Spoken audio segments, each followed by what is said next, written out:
വിഭാഗം, ഒരുപാട് കാറ്റഗറി ഉണ്ട്. 4 പ്രധാനപ്പെട്ട വിഭാഗ ഔലിയാക്കന്മാരുണ്ട്. ഒന്ന്, ചില ആളുകൾക്ക് അവര് വലിയാണെന്ന് അവർക്കും അറിയാം, മറ്റുള്ളവർക്കും അറിയാം. അങ്ങനെയുള്ള ആളുകളുണ്ട്. മമ്പർത്ത് തങ്ങളൊക്കെ അതിന്റെ ഒരു ഉദാഹരണമാണ്. അള്ളാഹു അവരുടെ ദറജ ഉയർത്തി കൊടുക്കട്ടെ. അവരുടെ മദദ് ഫൈലാനിനെ അള്ളാഹു നമ്മളിലേക്ക് വർഷിപ്പിച്ചു തരട്ടെ. മഹാനവറുകൾക്കും അറിയാം മഹാനൊരു വലിയാണെന്ന്, നാട്ടിൽക്കും അറിയാം മമ്പർത്ത് തങ്ങൾ വലിയാണെന്ന്. എന്നാൽ മറ്റു ചില ഔലിയാക്കന്മാരെ അവർക്കറിയാം, മറ്റുള്ളവർക്കറിയില്ല. അങ്ങനെ ഉണ്ടാവും. അത് ചില സാഹചര്യങ്ങളിലൊക്കെ ജനങ്ങൾക്കിടയിൽ പരസ്യപ്പെടാറുണ്ട്. ഉദാഹരണമായിട്ട് പറയുകയാണെങ്കിൽ, മമ്പർത്ത് തങ്ങളെ കാലത്ത് തിരുരങ്ങാടിയിൽ ഒരാളുണ്ടായിരുന്നു. അദ്ദേഹം പുഴക്കരയിൽ ഇങ്ങനെ പോയിരിക്കും. അങ്ങനെ പുഴയിലേക്ക് ആളുകൾ കുളിക്കാൻ വേണ്ടി പോകുമ്പോ ഡ്രസ്സുകളൊക്കെ കൂടി കെട്ടിയ ഭാണ്ഡം പുഴക്കരയിൽ കൊണ്ടുവച്ചുകൊടുക്കും. അലക്കി കഴിഞ്ഞാല് അതേമാതിരി കെട്ടിങ്ങാണ്ട് വെച്ചാൽ അടുത്തങ്ങാണ്ട് പെരയിലും കൊണ്ടുവച്ചുകൊടുക്കും. ഇങ്ങനെ ഒരാളുണ്ടായിരുന്നു. കുറെ കാലം കഴിഞ്ഞാല് ആൾക്കാർ കളിയാക്കാൻ തുടങ്ങും. അതാരെയും അങ്ങനെയാണ് ഉണ്ടാവുക. കുറച്ച് കഴിയുമ്പോൾ പരിഹാസം തുടങ്ങും. അങ്ങനെ കുറെ കാലം കഴിഞ്ഞപ്പോ ആളുകളൊക്കെ പരിഹാസം തുടങ്ങിയപ്പോ ഒരു ദിവസം വെള്ളിയാഴ്ച തിരുരങ്ങാടി പള്ളിയില് മമ്പുറം സയ്യിദ് അലവി മൗലദ്ദബീല റളിയല്ലാഹു അൻഹു വന്നു. ജുമാ നിസ്കാരം കഴിഞ്ഞിട്ട് എഴുന്നേറ്റ് എന്നിട്ട് ചോദിച്ചു,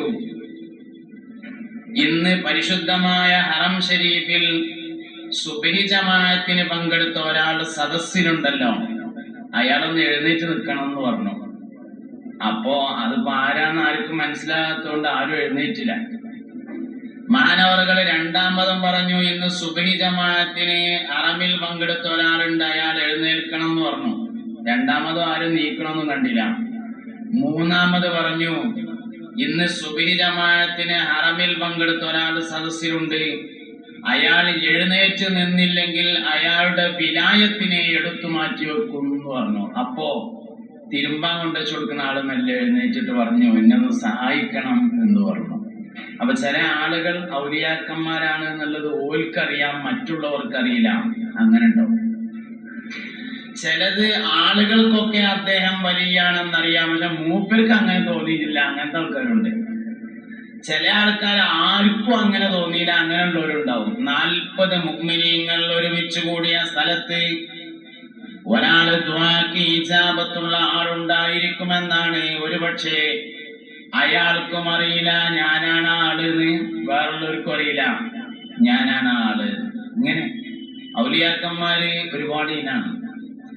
ലോകത്തെ ഔലിയാക്കന്മാർക്ക് എല്ലാ കാലഘട്ടത്തിലും നേതൃത്വം നൽകുന്ന ആളുകൾ ഉണ്ടാവും. അവർക്കാണ് കുത്തുബുകൾ എന്ന് പറയുന്നത്. കുത്തുബുൽ അഖ്താബ് എന്ന് പറയും നമ്മൾ മുഹിയുദ്ദീൻ ഷേഖ് റളിയല്ലാഹു അൻഹുവിനെ കുറിച്ച്. ഇങ്ങനെ ലോകത്തെ എല്ലാ കാലത്തും ഔലിയാക്കൾക്ക് നേതൃത്വം കൊടുക്കുന്ന ആളുണ്ടാവും. ഈ കാലത്തും ഉണ്ടാവും. നമ്മളിങ്ങനെ പറഞ്ഞ് ആൾക്കാര് വയതറിഞ്ഞിട്ട് ഈ കാലത്തൊന്നും ഔലിയാക്കന്മാരുണ്ടാവില്ല എന്ന് തോന്നുന്ന കോലത്തിലായിട്ടുണ്ട്. നല്ല മനുഷ്യന്മാരൊക്കെ കഴിഞ്ഞു. ഇനിയിപ്പോ ഇങ്ങനെയൊക്കെ തന്നെയാണ്. ഞാനതിനോട് യോജിക്കണില്ല. ഈ കാലത്തും മുത്തഖീങ്ങൾ ഉണ്ടാവുമെന്നും ഈ കാലത്തും മുഅ്മിനീങ്ങൾ ഉണ്ടെന്നും ഈ കാലത്തും ഔലിയാക്കന്മാരുണ്ടെന്നും ഏത് കാലത്തും ഉണ്ടാവും എന്നുള്ള അഭിപ്രായക്കാരനാണ് ഞാൻ. ഖിയാമത്ത് നാൾ 1-ാം തീയതി വരെ ഉണ്ടാവും. ഖിയാമത്ത് നാളിൽ സൂര്യൻ പടിഞ്ഞാറ് നിന്ന് ഉദിക്കുന്നത് വരെ ഉണ്ടാവും.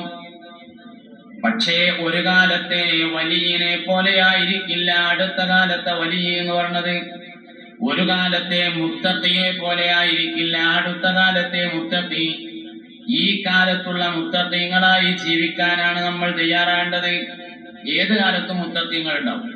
2022 മുത്തഖീങ്ങളുണ്ട്, 23 ഉണ്ട്. അതിന്റെ തെളിവാണ് 22 നോമ്പുണ്ടായത്. സൂറത്തുൽ ബഖറയിലെ അല്ലാഹു സുബ്ഹാനഹു വ തആല നോമ്പ് നോൽക്കാൻ പറഞ്ഞോർത്ത് പറഞ്ഞിട്ടുണ്ട്, നിങ്ങളെല്ലാരും നോമ്പ് നോൽക്കണം, നിങ്ങൾ മുത്തഖീങ്ങളാകാൻ വേണ്ടിയിട്ടാണ് നോമ്പ് നോൽക്കാൻ പറഞ്ഞത്. അപ്പൊ 2022 നോമ്പ് നോൽക്കാൻ പറഞ്ഞല്ലോ, അതിന്റെ അർത്ഥം 2022 മുത്തഖീങ്ങൾ ഉണ്ട് എന്നാണ്. ഇനി 23 നോമ്പ് ഉണ്ടാകുകയാണെങ്കിൽ 2023 മുത്തഖീങ്ങൾ ഉണ്ടാവും എന്നുള്ളതിന്റെ തെളിവാണ്. പക്ഷെ എല്ലാ കാലത്തെയും മുത്തഖീങ്ങൾ ഒരുപോലെയല്ല.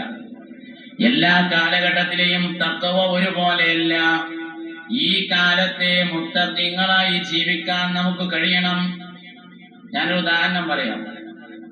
ഇതിലൂടെ അങ്ങനെ ഒരു ഇടവഴിയുണ്ട്. നല്ല വിശ്വസ്തനായ ഒരാൾ വന്നിട്ട് നമ്മോട് പറഞ്ഞു, ഈ ഇടവഴിക്ക് പോകരുത് കേട്ടോ, അവിടെ മൂർഖം പാമ്പ് ഉണ്ട് എന്ന് പറഞ്ഞു എന്ന് വിചാരിക്കുക. എന്നാ തഖ്വ ആ വഴിക്ക് പോകാതിരിക്കലാണ്. കാരണം പാമ്പ് പിടിച്ച സംഗതി പ്രശ്നം തന്നെയല്ലേ. പക്ഷെ വേറൊരു ബുദ്ധിമുട്ടുണ്ടായി.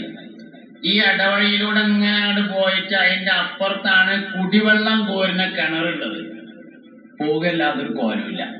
എന്താ കേട്ട, വെള്ളം കുടിച്ചായിരിക്കാൻ പറ്റൂലല്ലോ.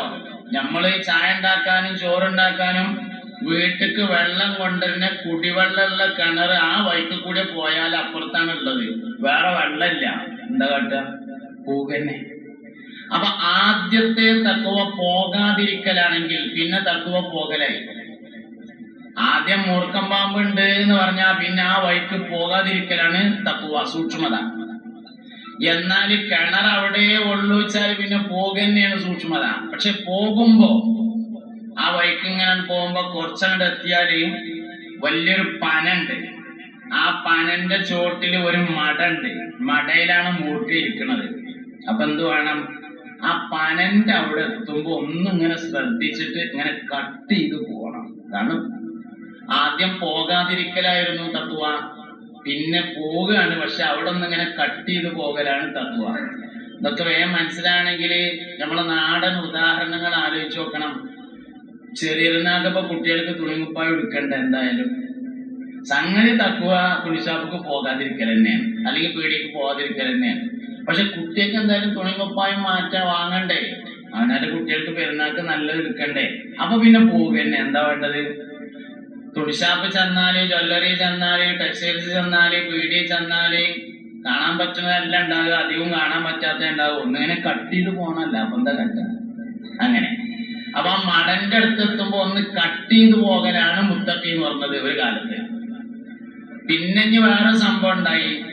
മടന്റെ അടുത്ത് എത്തിയപ്പോ കട്ട് ചെയ്തിട്ടൊക്കെ തന്നെ പോയത്. പക്ഷെ വള്ളിമ്മ കാല് തടഞ്ഞതിനാൽ പാമ്പ് മടന്ന് ചാടി ഒരു ചാട്ടം. എന്നാ പിന്നെയും തഖ്വ മാറും. അടുത്ത തഖ്വ ചീമക്കൊന്നമന്ത് വളവില്ലാത്തൊരു വടി വെട്ടിയിട്ട് ഒറ്റ അടി തലക്കാണ് കൊള്ളണം. തല അങ്ങോട്ട് താകണം. പിന്നെ തല പൊന്തിക്കരുത്. പിന്നെ രണ്ടാമത്തതും മൂന്നാമത്തതും അടിച്ചാണ്ട് കൊന്നാ മതി. ഒറ്റ അടിക്ക് തല താവണം. ആ സൈസ് നല്ല ഉന്നുള്ള ഒറ്റ അടി തലക്കാണ് കൊടുക്കാണ് വേണ്ടത്. അടിച്ചതൊക്കെ തലക്കന്നെയായിരുന്നു. പക്ഷെ കൊണ്ടത് സൈഡിലാണ്. എന്താ കേട്ട, പാമ്പുകൾ കയറി വടിമക്കൂടെ. എന്നാ തഖ്വ ഇഞ്ഞും മാറും. അടുത്ത തഖ്വ പാമ്പും വടിയും കൂടി ഒരൊറ്റ ഏറാണ്ട് എറിഞ്ഞിട്ട് ആ അടക്കം നിങ്ങളെ മുണ്ടിയും മക്കളും തന്നാണ് പോരലാണ് അടുത്ത തഖ്വ. ഇങ്ങനെ എല്ലാ കാലത്തും മുത്തഖീങ്ങൾ ഉണ്ടാവും. ഈ കാലത്തും ഉണ്ട് എന്നാണ് ഞാൻ പറഞ്ഞത്. ചെറിയ നന്മകളെ വലിയ നന്മയായി കാണണം. ചെറിയ മാറ്റത്തെ വലിയ മാറ്റമായി കാണണം.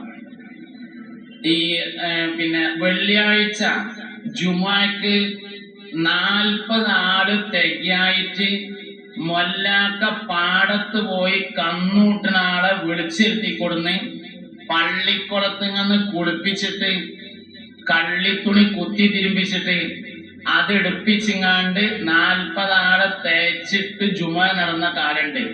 ഇന്നിപ്പോ റമദാൻ മാസമായാലും അങ്ങാടിത്തെ പള്ളിക്കൊക്കെ വെള്ളം അടിച്ചാലും തികനില്ല ആൾക്കാർ നിൽക്കിച്ചിട്ട്. ചെറിയ മാറ്റാണ്, പക്ഷെ വലിയ മാറ്റമായി നമ്മൾ കാണണം. അപ്പോഴേ വിജയിക്കാൻ പറ്റുള്ളൂ. അതുകൊണ്ട് എല്ലാ കാലത്തും മുത്തഖീങ്ങൾ ഉണ്ടാവും, എല്ലാ കാലത്തും മുഅ്മിനീങ്ങൾ ഉണ്ടാവും, എല്ലാ കാലത്തും സ്വാലിഹീങ്ങളുണ്ട്, എല്ലാ കാലഘട്ടത്തിലും ആബിദീങ്ങളുണ്ട്, എല്ലാ കാലഘട്ടത്തിലും മുതവക്കിലീങ്ങളുണ്ട്, എല്ലാ കാലത്തും സ്വാബിരീങ്ങളുണ്ട്. ഈ കാലത്തെ മുത്തഖീങ്ങളായി ജീവിക്കാൻ നമുക്ക് കഴിയണം. നമുക്ക് യുവാക്കൾക്കും കഴിയണം, നമ്മളെ മക്കൾക്കും കഴിയണം. അതിന് ചെറിയ മാറ്റങ്ങളെ വലുതായി കാണണം. ഞാനിപ്പോ അങ്ങനെ വിലയിരുത്തിയപ്പോ 2022 മറ്റു വർഷങ്ങളിലൊന്നും ഇല്ലാത്തതായിട്ട് കണ്ടത് പ്രധാനമായിട്ടും 3 സംഗതികളാണ്.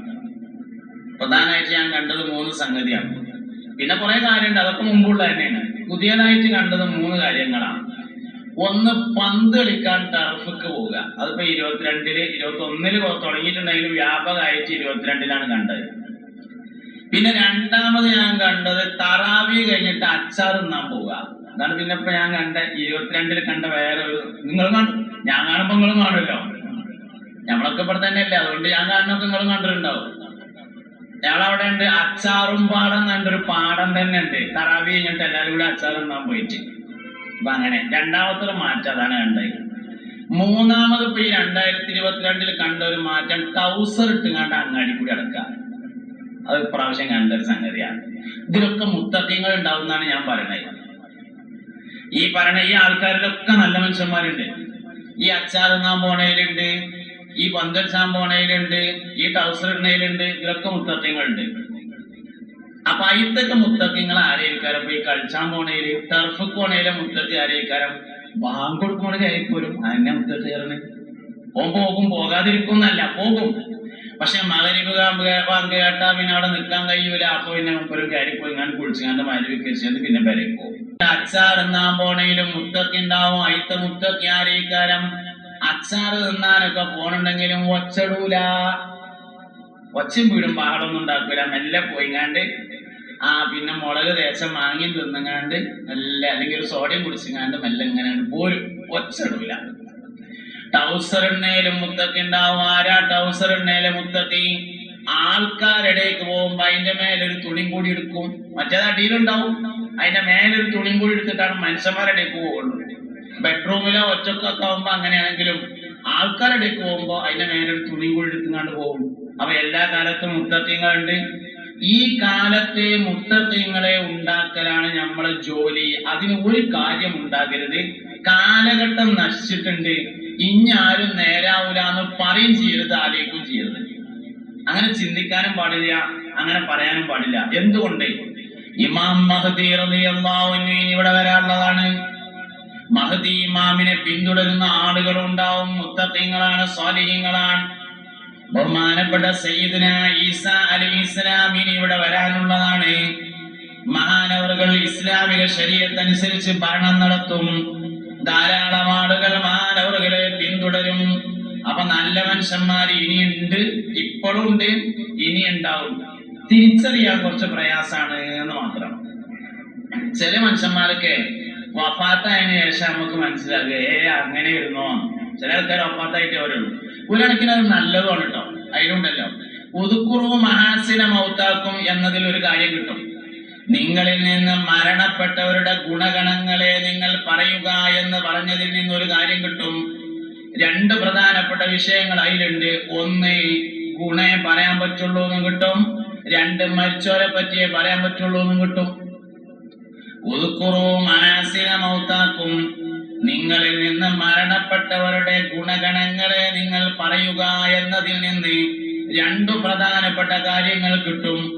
ഒന്ന്, ഗുണേ പറയാൻ പാടുള്ളൂ. രണ്ട്, മരിച്ചവരെ പറ്റിയേ പറയാൻ പാടുള്ളൂ. ഹയാത്തിലുള്ള ആളുകളെ വല്ലാതെ പുകഴ്ത്തി പറഞ്ഞാൽ പിശാച് രണ്ട് തരത്തിൽ വർക്ക് ചെയ്യുമെന്നാണ്. ജീവിച്ചുകൊണ്ടിരിക്കുന്ന ആൾക്കാരെ നമ്മളൊരു പരിധിക്കപ്പുറം പുകഴ്ത്തിയാലേ ശൈത്താൻ രണ്ട് തലക്ക് വർക്ക് ചെയ്യും. ഇപ്പൊ നിങ്ങൾ പറയാണെന്ന് വിചാരിക്കുക, സാലിം ഫൈസി വലിയ സംഭവമാണ് എന്ന് പറഞ്ഞാലേ ശൈത്താൻ രണ്ട് തലക്ക് വർക്ക് ചെയ്യും. രണ്ട് തലക്ക് വർക്ക് ചെയ്യാന്ന് പറഞ്ഞാല്, ഒന്ന് ഇങ്ങോട്ട് വന്നിട്ട് പറയും അതിനെ പറ്റി എല്ലാവർക്കും നല്ല അഭിപ്രായമാണ് എന്ന് പറയുമ്പോ ഞാൻ ഒന്നുകൂടി ഒന്ന് കുപ്പായൊക്കെ ഉഷാറാക്കുന്നതിനനുസരിച്ച് ആൾക്കാരെ അങ്ങനെ കൂടും. അപ്പൊ എന്നെ കേടെടുക്കുക, അതാണ് ഒരു പണി. രണ്ടാമത്തെ ഒരു പണിയുണ്ട്. ഞാനൊരു മനുഷ്യനാണല്ലോ, അപ്പൊ മാനുഷികമായ എന്തെങ്കിലുമൊക്കെ പ്രയാസങ്ങൾ എന്നിലുണ്ടെങ്കിൽ അത് നിങ്ങളെ കാണിക്കും. ആള് വലിയ ആളാണെങ്കിലും ഇപ്പൊ ഇങ്ങനെയൊക്കെയാണ് കാരണങ്ങാണ്ട് എന്തെങ്കിലുമൊക്കെ ഒരു ചെറിയ ന്യൂനത ഉണ്ടെങ്കിൽ ആ ന്യൂനത ഇയാളെ പുകഴ്ത്തുന്നവരെയും അത് കേൾക്കുന്നവരെയും കേൾപ്പിക്കും, അല്ലെങ്കിൽ അറിയിക്കും. അതോടുകൂടെ ഹിമാലയത്തിന്റെ മേലെ ഇങ്ങനെ വലിയ ആളാന്ന് വിചാരിച്ചാൽ ഇങ്ങനെ കയറ്റി വെച്ചാൽ ഒറ്റടിക്ക് താഴ്ത്തിക്കണം പോലും. ഇങ്ങനെ പോന്നു കഴിഞ്ഞാല് ഈ മനുഷ്യൻ ചിന്തിക്കും, മൂപ്പരൊക്കെ അങ്ങനെയാണെങ്കിൽ പിന്നെ ഞാനൊക്കെ ഇങ്ങനെ മതിയില്ലേ. മനുഷ്യൻ തകരാനുള്ള ഒരു കാരണമാണ്. അതുകൊണ്ട് മരിച്ച ആളുകളെ കുറിച്ച് പറയലന്നെ ഏറ്റവും നല്ലത്. പിന്നെ വേറെ ഒന്നുണ്ട്, ഉദുക്കുറു മഹാസിന മൗത്താക്കും എന്നതിൽ നിന്ന് മരിച്ച ആളുകളുടെ ഗുണഗണങ്ങൾ പറയൽ ദിക്റിന്റെ പരിധിയിൽ വരുന്നതാണെന്ന് കിട്ടും. ദിക്ർ ചൊല്ലലുണ്ട്, ദിക്ർ പറയലുണ്ട്, ദിക്ർ ആലോചിക്കലുണ്ട്, ദിക്ർ ചെയ്യലുണ്ട്.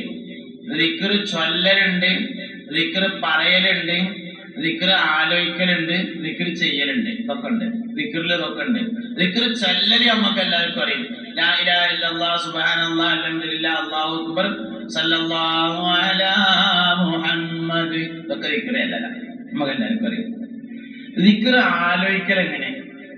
തഫക്കുറു സഅത്തിന ഖൈറും മിൻ അൽഫി റക്അ, ഒരു സഅത്ത് അല്ലാഹുവിനെ കുറിച്ച് ആലോചിക്കൽ 1000 റക്അത്ത് നിസ്കരിക്കുന്നതിനേക്കാൾ പുണ്യമുള്ളതാണെന്ന് ശഫീഉൽ വറാ റസൂലുള്ളാഹി. ഒരു മണിക്കൂർ, സഅത്തിന്റെ ശരിക്കർത്ഥം മണിക്കൂർ എന്നല്ല കേട്ടോ. സഅത്ത് എന്ന് പറയുന്നത് സുബഹി മുതൽ മഗ്‌രിബ് വരെയുള്ള മൊത്തം സമയത്തെ 12 കൊണ്ട് ഭാഗിച്ചാൽ കിട്ടുന്ന ഒരു ഭാഗത്തെയാണ് സഅത്ത് എന്ന് പറയുന്നത്. സൗകര്യത്തിന് വേണ്ടി നമുക്ക് മണിക്കൂർ എന്ന് പറയാനേ ഉള്ളൂ. ഒരു മണിക്കൂർ അള്ളാഹുവിനെ കുറിച്ച് ഒരാൾ ആലോചിക്കൽ ഖൈറും മിൻ അൽഫി റക്അത്ത് ഹദീസിൽ വന്നു, 1000 റക്അത്ത് നിസ്കരിക്കുന്നതിനേക്കാൾ ഖൈറാൻ. വേറെ ഒരു ഹദീസിൽ വന്നിട്ടുണ്ട്, ഒരു രാത്രി മുഴുവൻ നിന്ന് സുന്നത്ത് നിസ്കരിക്കുന്നതിനേക്കാൾ ഖൈറാൻ. ഒരു സഅത്ത്, ഒരു മണിക്കൂർ അള്ളാഹുവിനെ കുറിച്ച് ആലോചിക്കല്.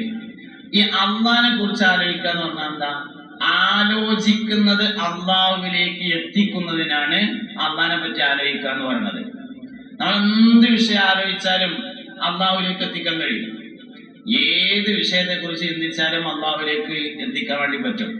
നമ്മുടെ ശരീരത്തെ കുറിച്ച് ചിന്തിച്ചാൽ പോലും അള്ളാഹുവിലേക്ക് എത്തിക്കാം.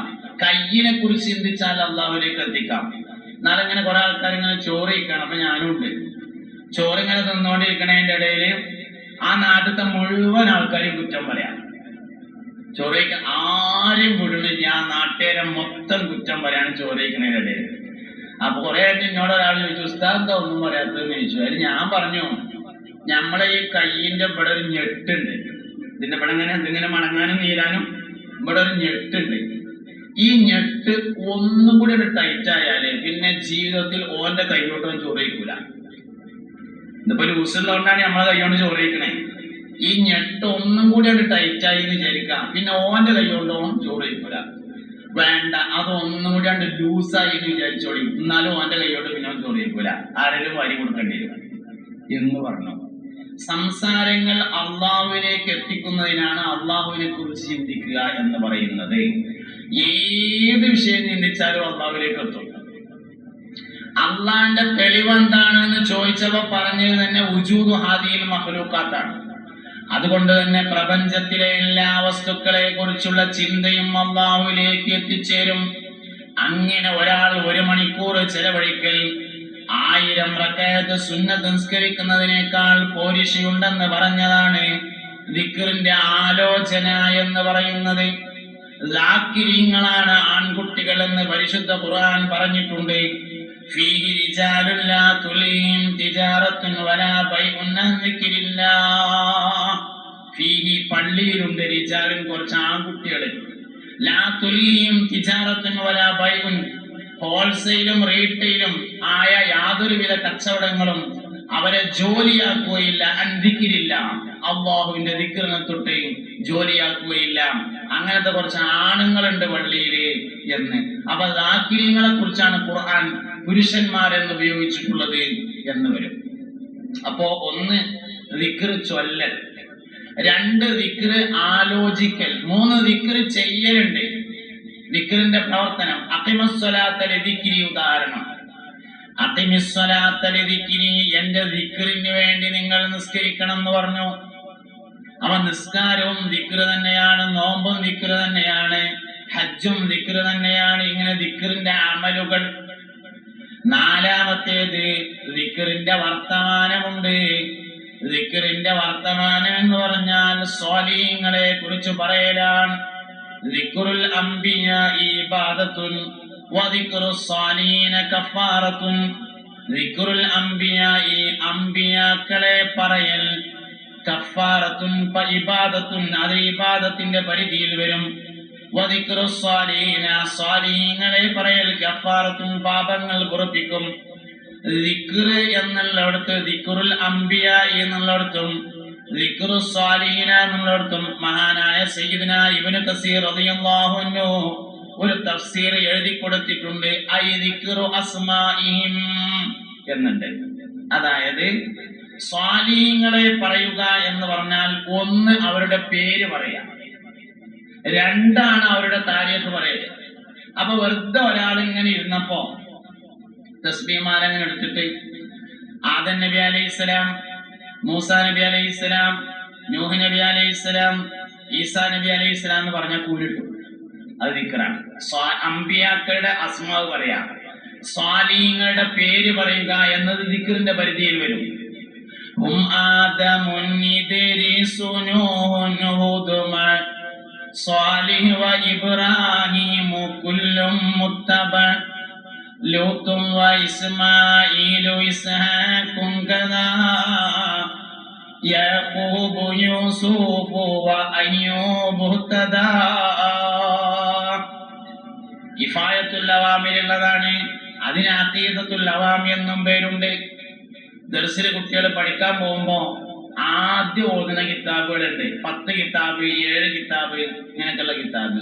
അതിൽപ്പെട്ടതാണ് ബൈത്തിന്റെ കിതാബ്. അതിലുള്ളതാണ് കിഫായത്തുൽ അവാമി. അതിന് അഖീദത്തുൽ അവാമി എന്ന് വേറൊരു പേരുണ്ട്. ഈ ബൈത്ത് വല്യമ്മ ചെല്ലാറുള്ള 15 വക ഏടിനുണ്ട്. എന്താ വല്യമ്മ ചെല്ലണത് എന്ന് പറയാൻ കാരണം വല്യപ്പ ചെല്ലാത്തോണ്ട് തന്നെയാണ്. അല്ല, വല്യമ്മ ചെല്ലണെന്ന് പറയാൻ കാരണം വല്യപ്പ ചെല്ലലില്ല, അതുകൊണ്ട് തന്നെയാണ് വല്യമ്മ എന്ന് പറയാൻ കാരണം. അതന്നെ. അത് ചെല്ലിയാല്, ഇത് സ്ഥിരമായിട്ട് ചെല്ലിയാല് ചെല്ലുന്ന ആൾക്ക് ടെൻഷൻ ഉണ്ടാവൂല എന്ന് ത്വൽസമാത്തിന്റെ കിതാബിൽ പറഞ്ഞിട്ടുണ്ട്. കിഫായത്തുൽ അവാമി ചെല്ലിയാല് ടെൻഷൻ ഉണ്ടാവൂല എന്ന്. എന്തായിരുന്നത്? ഒരാൾക്കാരുടെ പേരുണ്ട്,